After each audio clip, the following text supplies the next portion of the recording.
17 विमानं मदतीचं साहित्य घेऊन रवाना।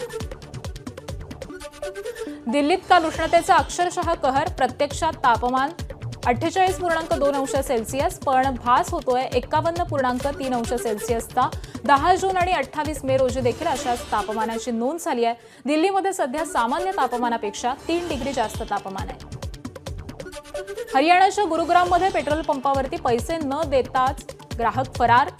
स्कॉर्पिओमध्ये 6,000चं डिझेल भरलं, पैसे देण्याची वेळ आल्यावरती काढता पाय घेतला। घटना सीसीटीव्ही कॅमेऱ्यामध्ये कैद, पोलीस ठाण्यात तक्रार दाखल। पुन्हा एकदा बातम्यांचा वेगवान आढावा घेऊयात। केतन अग्रवाल हत्या प्रकरणातील लोहगडावर पोलीस क्राईम सीनचं रिक्रिएशन। केतन अग्रवालची हत्या कशी झाली याचा सीन रिक्रिएट। लोणावळा पोलिसांनी आरोपी सिया आणि चेतनला लोहगडावरती येऊन हे रिक्रिएशन केलंय।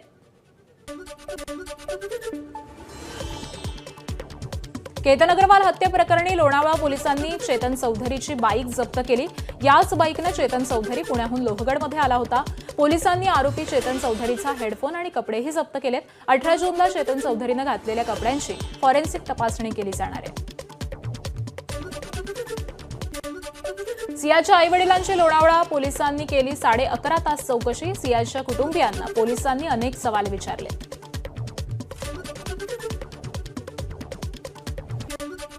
केतन अग्रवालला श्रद्धांजली वाहण्यासाठी लोणावळ्यात कॅन्डल मार्च। या कॅन्डल मार्चमध्ये केतनचे आई-वडील सहभागी।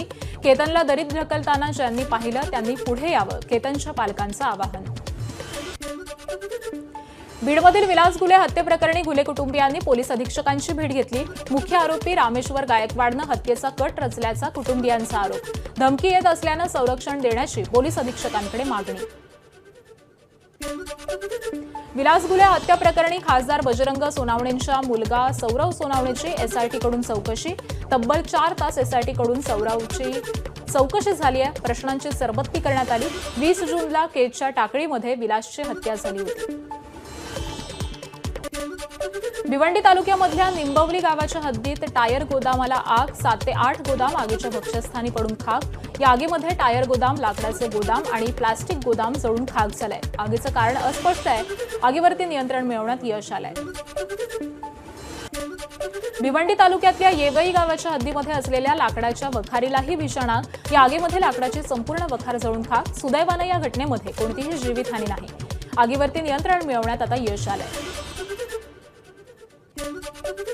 मुंबईच्या भायखळा परिसरामध्ये मोहरम दरम्यान उंदीर मारण्याच्या गोळ्या वाटल्याचं समोर। फैयाज निसार प्रेमजी नावाच्या व्यक्तीनं 4 जणांना